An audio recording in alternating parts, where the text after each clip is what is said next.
be playing performance based and not playing. Yeah. Oh, 200 innings. Yeah, the 200 innings. Yeah. Okay. So answer the question, go into the 200 innings, and then you do your. Yeah. Okay, here we go. Welcome back to Sports Econ 101. I'm Edward Brown, your host, along with Vern Glenn and Bruce McGowan. When we cut to the second commercial break, we asked this trivia question: who was the first NBA player to win 5 season MVP awards? Gentlemen. I was going to say Wilt or MJ or Magic, but it's not. It's not. It is Bill Russell. Bill Russell. Number That 6. is- There you go. That's it. Okay. Before we cut to the break, we were talking about like performance-based things like Zito getting paid. What's that? Was it 20 million? 126 million over 7 years. Right. Okay, and this year, which is his last year, he has this clause in his contract. If he pitches 200 innings, he hits an incentive in his contract. I think it gives him another year, or it kicks it. Or it guarantees him another year. Or something. There's something that's in his favor. Now, They should keep him though. I mean, he's pitching. He's pitching well. Yeah, but he now, okay, Bochy obviously. I mean, we know this. Bochy obviously knows. Well, it's not. Well, it's not. It's not a Bochy. I mean, this is Sabian. This is Larry Bear. Yeah, but and except that Bochy is going to take him out. Here's one thing. Right? You have If he's pitching the innings, he's going to say, "Hey." But I don't think. I don't think.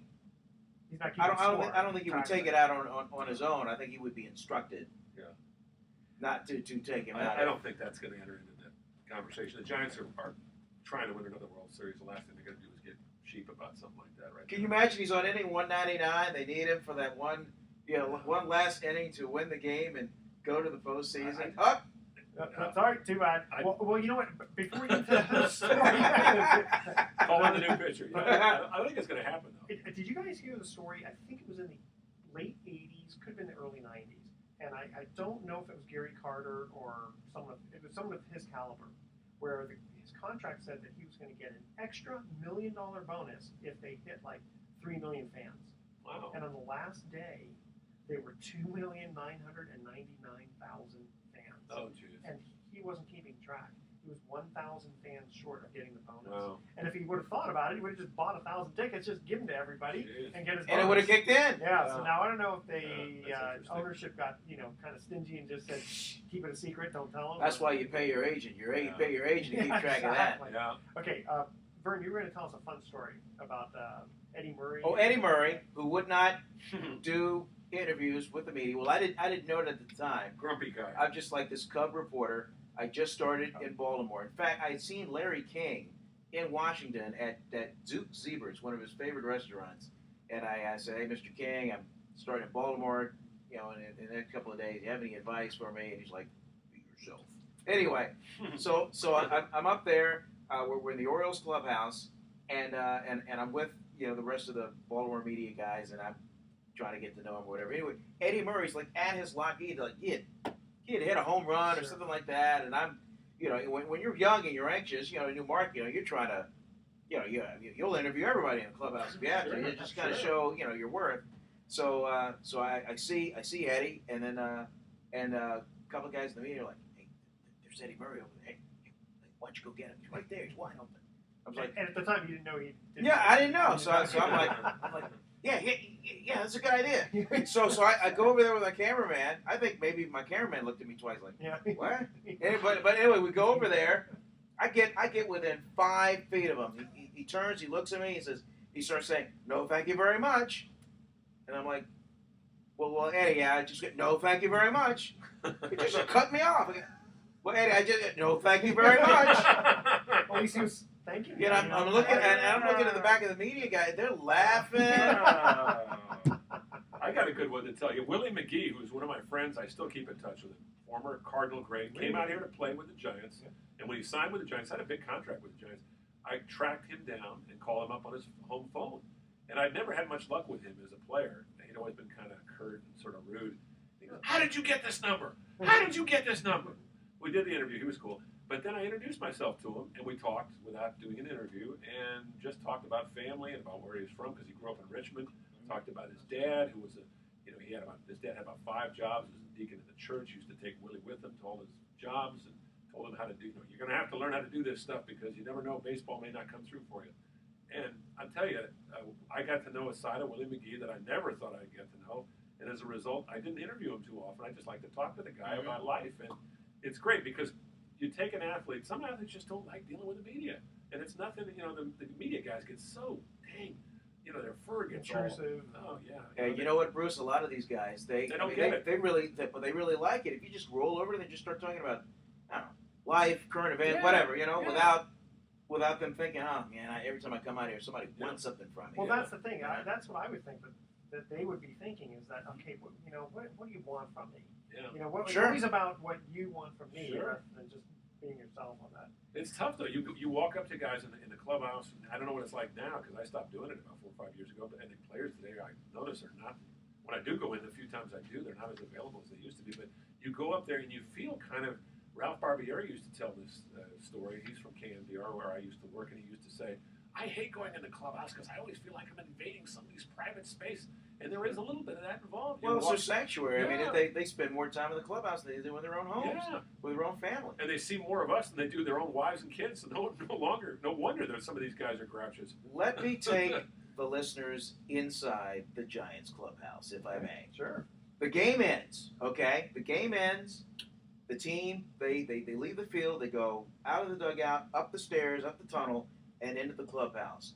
Bruce Bochy goes into the interview room moments later because he always speaks first before you go in the clubhouse. So we sequester in the little interview room. Bochy comes in for a few minutes, and he answers a few questions of the scribes and of the electronic media, and then he leaves and he goes out the back door. That signifies that the clubhouse is open. So we go down the hall, and we go into the clubhouse, and almost every time, I'll probably go in there tomorrow. Almost every time when you walk in there might be maybe 4 guys in there. 4 guys. A couple of pitchers, just guys just kind of hanging out. But the guys you need, the primary guys, the position players, aren't readily available. And if Hunter Pence does something, God help you, because Hunter Pence goes right in the weight room. He works out for like 25 minutes, lifting weights before he goes to this locker. Now, most of the time when you walk in there, the first guy that talks is the pitcher, whoever the pitcher is of record, whoever the starting pitcher is. So you go to his locker first, whether it's Lincecum, whether it's Kane, whether it's Zito. You're usually already dressed, and they give you some time. I was going to ask you, how much time, the game ends, how much time passes between the game ending and the time that you get to talk to Bruce Bochy? In real time, I'd say it's within 15 minutes? Within 10 minutes of the game ending. Okay, and then how long do you get to spend with Bochy? 10 minutes? He gives us, if it's a dramatic win, if something happens, like maybe in the Monday night game when Vogelsong got hurt. Yeah. He gives you a little bit more time because you want to find out about the injury, the nature of the injury. Well, we don't know. We got to get the MRI. So but usually no more than that. Right after the game. That's 25 minutes, and then you go down, and so within 25 minutes, those guys are already taking showers, or a lot of them are already in showers. Okay. Some, which is obviously off limits. Sure. A lot of them are in the weight room, off limits to us. Okay. A lot of them are getting treatment, off limits to us, and a lot of them are in the lunchroom, off limits to us. So we're just standing around in the middle of the clubhouse. The clubhouse is big. It's a big clubhouse. And the boom box is going with whatever music or whatever.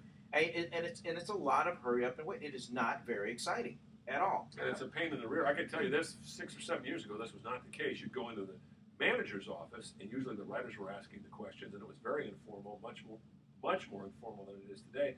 And I oftentimes just bypass the manager because I want to get the players. And you could get the players because the players were still in uniform. And that's how I always got my interviews, was right after the game. I'd go in there before they got in their shower and just grab them. Well, yeah, because you think about it, if 25 minutes has passed, I mean, guys aren't going to be sticking around waiting. Well, they all have, in the case of the Oakland A's, they all have a post-game meal. So they're eating. A lot of these guys are, that's true. Are eating. At the Coliseum, it's a little different. If the game ends at the Coliseum, then Bob Melvin goes to the interview room, and he speaks first before the clubhouse is open. When he's done, then you walk back into the clubhouse and you go right over to the starting pitcher, and then there's but the clubhouse is, I'd say the A's clubhouse is 3/4 the size of the Giants clubhouse, I would say. in terms of length and width. Yes. Anyway, but yeah, you just kind of go to whoever's talking. I would say now the A's are probably more accommodating. Yeah, well, they have to be. The Giants Younger players guys. are. Younger guys. Well, the meal though, is that off limits to you guys too? Where the Sometimes they bring it into the clubhouse. Now, again, this is I'm talking about. Well, in the A's clubhouse, the meal, They have the their little post game room. meal is in the kitchen. Yeah. You guys go in, they fix themselves a plate, then they come back out and they sit down at the table. you guys don't and they go eat. in there and eat? No. When I was traveling with the Giants on the road, actually, I was invited into the little eating area Can you once or bring me twice. back a burger? But it was next time? because, there were only like a handful of out of town media folks, and it's a much more informal thing. But you know who started that whole workout thing was the Oakland A's of the 1980s. The Canseco, Ricky Henderson, McGuire. Dave Henderson, McGuire. Those guys would all go into the weight room, and I remember everybody was like, So "Why it's are they right doing at right after the game. And I was Right. thinking to myself, why are they doing this? They've never done this before. And that's where it all started. Dave McKay was the strength and conditioning coach. And that's where the steroids happen. Well, Some of it's true. Yeah, I mean, Canseco, that's where he was doing. Probably not there. Not but, that- now in the visitors clubhouse, the manager speaks first in his office. in his office, yeah. And then you can go out and get whatever players And around. it's easier to get visitors because there's not as much media covering them because they only bring maybe 6 or 7 guys at most. So they're a lot, and they don't have their families waiting for them. They're going to go back to the hotel, so they're more than happy to talk to you. At Yeah. least that was the case. I don't know. I'm sure it's the case. And today, on the getaway game before Sure. they leave, Yeah. they're all writing checks. oh yeah, Or the clubhouse guys. Yeah, to give to the clubhouse guys. Yeah, for taking care of them. And San For Francisco has taking- yeah. San Francisco has some great clubhouse guys. Harvey Harjany, I think, is still there. The white-haired guy's got all the bobbleheads up in his office. He's got like a 350 bobblehead. When you say take care of them, you're talking about over and above the Call of Duty? Oh yeah, no. Well, They we're get- Well, because the clubhouse guys, the visiting clubhouse guys, they Oh, the visiting they clubhouse. yeah, I'm telling you, yeah, they get the meal. They make sure they make sure that if you want your locker a certain way or whatever, they they just take care of you. they take care of the player. Yeah. And How they'll much you think? make calls. They'll Couple make hundred. they'll make reservations. I think it's more than that. Yeah, it could be. I think it's more than that. Each Yeah. time?